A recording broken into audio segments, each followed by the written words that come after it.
Sobat Femela, jumpa lagi di Femela Asli Expert bersama aku Kiki pastinya. Nah, seperti biasanya nih, kita kalau di Femela Asli Expert selalu memiliki topik-topik yang sangat menarik dan informatif, terutama mengenai kesehatan pada perempuan. Seperti pada Asli Expert di bulan Desember ini bertepatan dengan Hari Ibu yang diperingati setiap tanggal 22 Desember, di Femela Asli Expert kita akan membahas seputar kesehatan mental pada ibu. Tentunya aku tidak sendirian, sudah hadir Ibu Dr. Anda Ratu Adewasna Sofwat, MPC psikolog dari Rumah Sakit IMC Pekayon. Halo Ibu. Hai sahabat Femela, apa kabar? Selamat bertemu kembali di acara ini. Saya dengan Ratu Adewasna, saya psikolog dari Rumah Sakit IMC Pekayon, praktek tiap hari Senin dan Selasa pagi sama hari Sabtu. Oke, sebelumnya terima kasih banyak Ibu sudah mampir di Femela. Saya panggilnya Ibu Ratu. Ibu Ade. Ibu Ade. Yes. Oke, baik Ibu Ade. Di bulan Desember ini, tanggal 22 Desember selalu diperingati sebagai Hari Ibu ya? Iya. Bicara soal ibu, banyak sekali hal yang bisa kita bahas nih. Nah, kalau di Femela Asli Expert kali ini, kita akan membahas seputar kesehatan mental pada ibu. Iya. Terutama para ibu muda ya, yang baru melahirkan, terus baru punya anak, gitu. Itu pasti membutuhkan adaptasi ya. Iya, adaptasi yang luar biasa mungkin ya. Iya. Nah, bicara soal kesehatan mental, sebenarnya apa sih kesehatan mental itu sendiri? Iya, kesehatan mental itu adalah satu kegiatan di mana orang bisa tahu bagaimana potensinya dia, kemudian dia bisa menghadapi semua masalah yang berkaitan dengan dirinya dia secara baik. Jadi setiap orang kan pasti ada stres, pasti ada masalah. Nah, ketika mentalnya sehat, maka dia bisa tuh beradaptasi dengan persoalan yang sedang dialami. Gitu. Oke, nah jika bicara soal kesehatan mental, apa aja sih Bu yang termasuk dalam kesehatan mental itu? Sehat mental itu ya orang bisa beradaptasi ya, biasanya ya. Adaptasi dengan baik, kemudian dia beraktivitas dengan baik, dia tahu bagaimana cara dia membawa dirinya dalam lingkungan masyarakat, sosialnya gitu, sehingga tidak menghambat aktivitas-aktivitas yang sedang dikerjakan. Kebayang ya kalau misalnya kita berhadapan dengan orang yang kalau dalam anak-anak muda sekarang bilangnya toksik ya.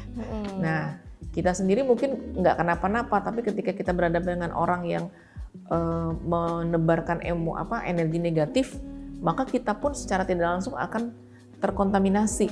Nah itu ketika kita berhadapan dengan orang yang toksik, pada saat mental kita lagi nggak baik-baik aja, maka kita bisa tuh kena. Tapi ketika mental kita nggak kenapa-napa, lagi fine-fine aja, maka itu tidak akan terkena gitu ya. Kita akan baik-baik aja gitu. Oke, berarti walaupun ada toksik di sekitar kita gitu, walaupun dan mental kita kuat gitu, ya, tidak terpengaruh gitu ya Bu ya? Biasanya begitu ya. Kalau makanya kita bilang bahwa orang yang sehat mental itu dia sadar akan potensinya dia. Saya tahu nih, saya nggak bisa berhadapan dengan si A karena si A bisa membuat saya drop misalnya, maka dia akan menjaga tuh hubungannya tidak jauh ke dalam gitu. Oke, nah bicara soal tanda dan gejala gangguan pada kesehatan mental itu bisa terlihat dari apa sih? Perilaku sih yang lebih banyak ya.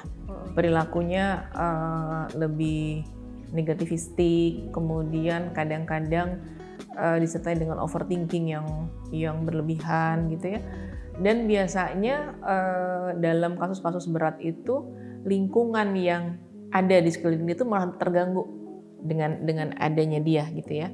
Jadi dia jadi maladaptif, nggak bisa beradaptasi dengan lingkungan yang ada. Itu sih. Oke, justru malah yang lebih sensitif atau lebih bisa melihat itu lingkungannya ya. Betul. Dan dirinya sendiri bagaimana? Biasanya kalau kita bicara kesehatan mental, terutama kebanyakan sekarang ini ya gangguan kepribadian. Orang dengan gangguan kepribadian nggak sadar kalau dirinya bermasalah. Sekarang coba kita kadang-kadang banyak ya ketemu dengan orang yang, lo sakit ya. Yang bersangkutan nggak ngerasa kan, malah dia tersinggung ya, dibilang. Padahal sebetulnya perilakunya dia justru menimbulkan problem buat lingkungannya. Contoh misalnya dia tujuannya sekedar mau bercanda gitu ya, tapi justru melukai orang yang diajak bercanda. Nah itu kan kalau 1-2 kali oke lah ya, tapi kalau berkali-kali kan orang jadi kesel kan. Akhirnya kan orang ini dijauhi, ketika dia dijauhkan atau dikucilkan dari lingkungan itu dia nggak terima, seolah-olah lingkungannya yang nggak paham dengan dirinya gitu. Iya. Itu biasanya orang-orang seperti itu justru lebih banyak blaming ya, Iya. menyalahkan orang lain ya. Iya. Dia tidak menyadari yang Enggak. terjadi dengan dirinya Iya. sendiri. Oke. Nah, kalau bicara tentang depresi pasca ibu melahirkan, itu juga pasti termasuk dalam gangguan kesehatan iya. mental ya. Depresi itu kan definisinya kan gangguan perasaan ya, gangguan perasaan yang mengakibatkan orang yang bersangkutan atau orang yang mengalaminya itu bermasalah terhadap aktivitas, jadi hilangnya minat terhadap aktivitas yang biasanya dilakukan. Misal hobinya dia olahraga, ketika depresi olahraga yang tadinya jadi hobi itu jadi nggak suka dia. Senang kumpul-kumpul dengan orang, ketika depresi dia langsung menarik diri. Jadi depresi itu dengan kata lain seseorang mempunyai penilaian yang buruk terhadap dirinya dia. Aku nih nggak bisa, aku nih bodoh, aku nih memang jelek kayak gitu-gitu ya.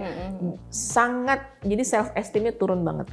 Penghargaan terhadap dirinya dia turun, hilangnya minat gitu. Kemudian dia senang menyendiri, mood swing gitu ya. Jadi sedihnya berkepanjangan gitu. Nah, kalau kita hubungkan dengan depresi pasca melahirkan atau postpartum depression, itu terjadi ketika ibu-ibu yang mengalami, biasanya kebanyakan yang mengalami kelahiran pada anak pertama ya, biasanya. Tapi tidak menutup kemungkinan anak kedua atau anak ketiga juga bisa. Tergantung bagaimana si ibu ini mempersiapkan dirinya ketika menghadapi kehamilan gitu. Nah, ini juga merupakan salah satu gangguan mental ya.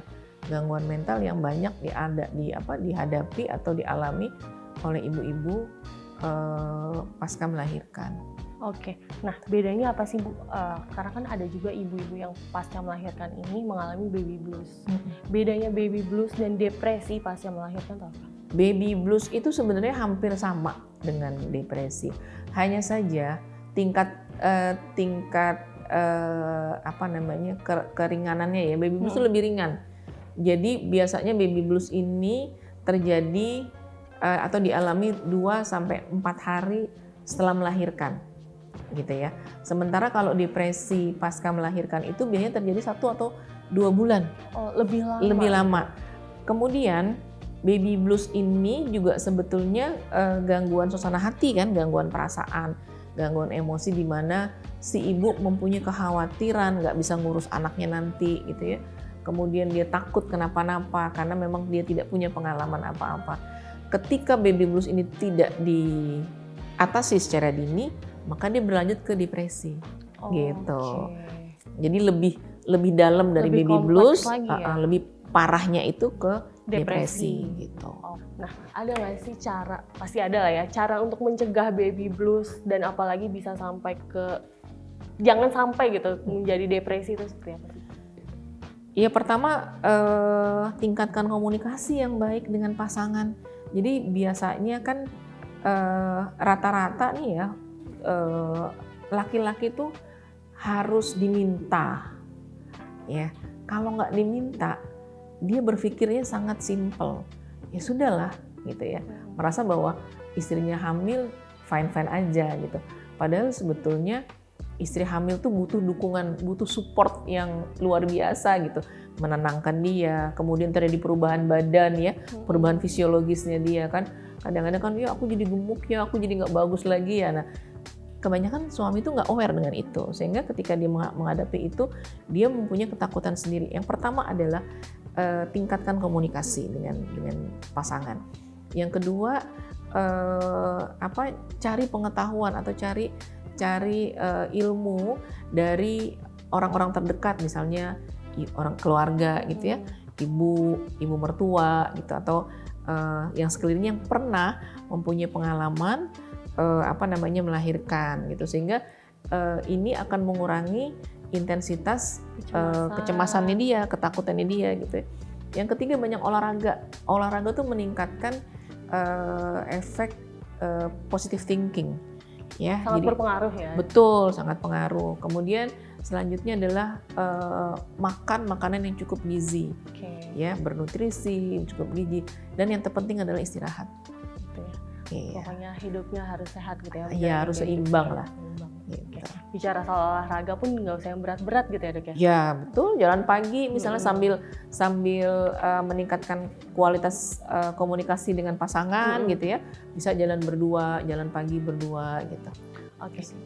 Berdasarkan penjelasan ibu dari tadi ini, yang terpenting adalah bagaimana seorang ibu, terutama yang mereka sedang hamil dan akan melahirkan ataupun setelah melahirkan, yang terpenting adalah mengelola pola pikir mungkin Yes. ya, dan mengelola stres. Bagaimana sih Bu caranya bagi seorang ibu, terutama yang baru melahirkan anak pertama gitu ya, bagaimana cara mereka biar bisa mengelola pola pikir atau mengelola stresnya, apalagi terhadap pola asuh anaknya? Pertama adalah pahami dulu bahwa yang kita sedang hadapi ini adalah buah hati kita yang harus kita sayangi. Ketika tiba-tiba kita muncul perasaan tidak enak atau perasaan cemas dan segala macam, sebaiknya ditinggalkan dulu anaknya, kemudian diambil jarak, gitu ya, ambil jarak, lakukan breathing, misalnya tarik nafas panjang, ya, sambil mengelola atau Me time sejenak gitu ya. betul, ya mengambil waktu buat kita refresh, ya. Salah satu cara untuk menghilangkan energi negatif itu ya tadi, bahwa kita bayangkan yang ada di hadapan kita ini sesuatu yang berharga, yang nantinya akan menjadi membantu kita di kemudian hari, sesuatu yang selama ini kita harapkan, gitu ya. Nah, dengan cara seperti itu akan muncul nih pola pikir positif. Bagaimana caranya ya supaya apa yang ada di hadapan saya ini bisa saya kelola ya, bisa saya asuh dengan baik gitu. Sambil kemudian kita netralisir energi-energi negatif itu. Itu sih sebetulnya mengelola emosinya. Kemudian sampaikan apapun yang dirasa dengan pasangan. Itu kuncinya sih. itu ya, Kuncinya komunikasi itu. dengan pasangan. Iya, jadi ya. jangan sampai membebani diri sendiri ya. Jadi apapun yang dialami, tidak menempatkan itu sebagai hal yang berat. Stres itu ternyata menjadi pemicu ke segala aspek ya. Betul banget. Nah, kalau bicara soal sumber daya dan dukungan yang tersedia untuk ibu yang mengalami masalah kesehatan mental tuh seperti apa aja sih contohnya? Sumber daya itu biasanya yang paling ampuh tuh dari orang-orang terdekat ya. Dari orang terdekat, misalnya dari orang tua sendiri. Gimana kalau dia udah nggak punya orang tua, suami. Kalau dia punya kedekatan yang cukup baik dengan mertua atau ipar atau saudara kandung, itu yang paling ampuh sebetulnya. Kalau itu udah didapat gitu, aman. Tapi kalaupun bisa nggak didapat, gimana? Cari bantuan ke profesional. Itu aja sih sebetulnya. Atau misalnya dia punya komunitas ibu-ibu muda yang positif gitu ya, itu juga bisa dijadikan sebagai salah satu sumber daya manusianya gitu. Itu juga bisa. Oke, pertanyaan terakhir nih Ibu ya. Nggak berasa banget kita ngobrol, ternyata sudah sampai di pertanyaan terakhir. Terakhir nih, bagaimana sih Bu untuk kami yang berada di sekitar para ibu yang mengalami gangguan kesehatan mental untuk memberikan dukungan atau menjadi support system mereka? Ya, biasanya gini ya, ada namanya dukungan psikologis awal. Hampir sama dengan P3K-nya kalau kita mengalami masalah fisik. Dukungan psikologis awal ini apa sebetulnya? Bantuan-bantuan yang mungkin bisa membantu orang-orang yang terkena problem secara psikologis. Misal contohnya, ibu-ibu yang takut menghadapi kelahiran, ya kan? Dia butuh support nih, tapi suaminya nggak ada. Ya, kita sebagai orang terdekat atau teman atau saudara gitu ya, kita boleh loh ada di sampingnya dia. Nggak perlu ngomong apa-apa. Kita cuma bilang ini, aku ada di sini ya nemenin kamu. Even nanti misalnya dia ngomong, ya aku gini-gini, dengerin aja dulu. Bisa jadi dia nggak perlu masukan dari kita, dia hanya ingin didengarkan aja. Oke, kemudian kita cuma bilang ini, oke, apa yang kamu butuhkan hari ini, misalnya. kamu butuh minum atau kamu butuh sesuatu yang mungkin tidak terfikir misalnya gitu. Nah itu jadi hal-hal itu yang bisa kita bantu. Ketika misalkan dia udah mulai panik bener, kita bilang oke, kamu hari ini lagi nggak nyaman ya, apa yang bisa saya bantu? Oh nggak, kamu cuma gini aja, oke. Bagaimana? Ingatkan dia bagaimana kalau kita datang yuk ke profesional supaya kamu lebih tenang. Gitu. Kalau kita punya biasanya dukungan psikologis awal ini bisa kita berikan kepada masyarakat yang membutuhkan, misalnya di kader-kader PKK gitu ya, banyak kejadian-kejadian yang memang orang tiba-tiba histeris, tiba-tiba ngamuk gitu tanpa sebab, atau tiba-tiba yang terjadi bencana yang mendadak gitu ya. Nah, dukungan psikologis awal ini bisa kita berikan ke warga terdekat gitu atau orang-orang terdekat supaya bisa menenangkan si yang mengalami kasus gangguan kesehatan mental itu sih. Baik. Nah, sahabat Femela, itu tadi kita sudah berbincang mengenai kesehatan mental terutama pada ibu. Dan terakhir Ibu boleh dikasih closing statement buat sahabat Femela terutama para ibu. Iya. Buat sahabat female semua yang mengalami problem emosi, jangan sekali-sekali menganggap itu masalah yang ringan. Karena justru awal dari gangguan kesehatan mental, asal mulanya justru dari faktor perasaan, faktor afeksi. Karena biar bagaimanapun harus diterima ya bahwa kita sebagai perempuan itu lebih banyak menggunakan afeksi kita, emosi kita daripada proses berpikir kita. Nah, jadi sadari betul bahwa itu akan berpengaruh terhadap perilaku kita, terhadap pola pikir kita. Jadi, kalau misalnya memang itu terjadi, cepat-cepatlah datang minta bantuan ke profesional. Baik. Terima kasih Ibu Ade sudah mampir di Femela. Pastinya informasi yang disampaikan tadi sangat menambah pengetahuan kita dan semoga menjadi penenang ya, atau bagi ibu yang mengalami gangguan kesehatan mental, semoga ini bisa menjadi pencerahan atau bisa menjadi masukan lah, sehingga pesannya Bu, jangan sampai terlambat. Jangan sampai terlambat. Oke. Segera mungkin. Siap. Oke, sahabat Femela, itu tadi kita sudah ngobrol bersama Ibu Ade dari Rumah Sakit IMC Pekayon. Semoga apa yang kita bahas tadi, apa yang kita diskusikan tadi bisa bermanfaat buat sahabat Femela semuanya. Dan cukup sampai di sini Femela Ask the Expert. Dan kebetulan ini menjadi episode terakhir di tahun 2023. Oke. Kita sudah berada di penghujung tahun. Semoga Femela Ask the Expert sepanjang tahun 2023 ini bisa memberikan hal-hal positif dan bermanfaat buat kalian semua. Oke, dan sampai di sini dulu. Sampai jumpa lagi di Femela Ask the Expert selanjutnya. Bye-bye.